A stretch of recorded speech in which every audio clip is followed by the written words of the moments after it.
సమయం దగ్గర పడుతున్న కొద్దీ ఏపీలో ప్రధాన పార్టీలు ఎన్నికలకు రెడీ అవుతున్నాయి. ఇప్పటికే వైసీపీ తమ అభ్యర్థుల జాబితాను ప్రకటించి దూకుడు ప్రదర్శిస్తుండగా జనసేన, టీడీపీలు కాస్త వెనుకబడ్డాయి. ఈ నేపథ్యంలో తాజాగా ఇరు పార్టీలు 13 పార్లమెంటు స్థానాల్లో పోటీ చేసి తమ అభ్యర్థులను ఖరారు చేసినట్లు తెలుస్తుంది. అందులో మచిలీపట్నం, కాకినాడ స్థానాలకు జనసేన అభ్యర్థులను ఖరారు జరిగింది. దీంతో పాటు వైసీపీ నుంచి వచ్చిన ముగ్గురికి ఈసారి పార్లమెంటు అభ్యర్థులుగా టీడీపీ ఖరారు చేసినట్లు వార్తలు వినిపిస్తున్నాయి.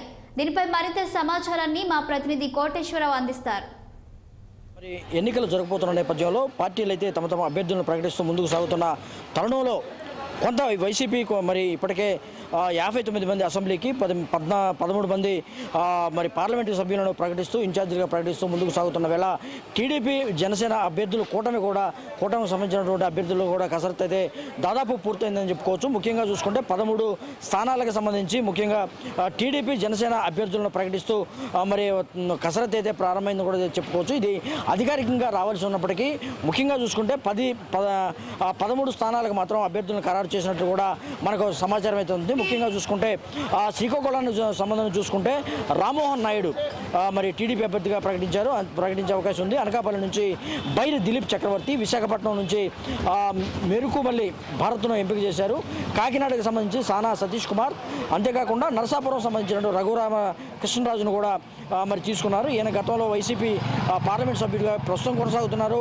ఈసారి నెక్స్ట్ నరసాపురం నుంచి మళ్ళీ ఆయన టీడీపీ తరఫు నుంచి పోటీ చేసే అవకాశం ఉంది. అంతేకాకుండా ఇక ఏలూరు నుంచి గోపాల్ యాదవ్ను మరి ఎంపిక చేసినట్టుగా తెలుస్తుంది. విజయవాడ రాష్ట్రంలోనే కీలకమైనటువంటి పార్లమెంటు స్థానమైన విజయవాడకు కేసినేని శివనాథ్ చిన్నీని టీడీపీ తరఫున ఎంపిక చేసినట్లుగా తెలుస్తుంది.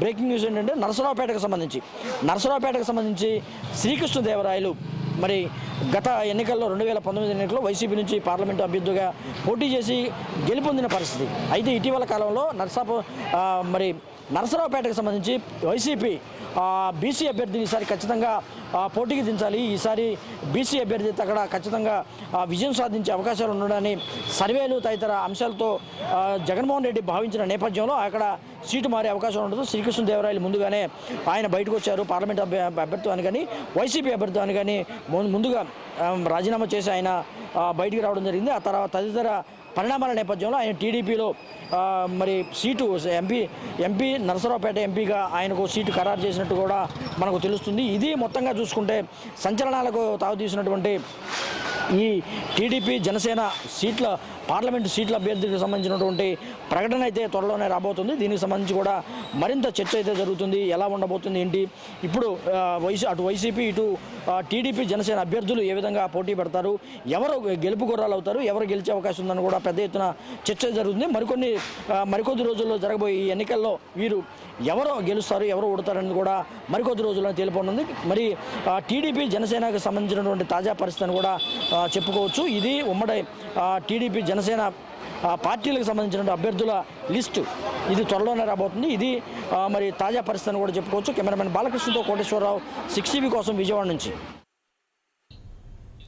బులెటిన్లో షార్ట్ బ్రేక్ తీసుకుందాం. Stay with us.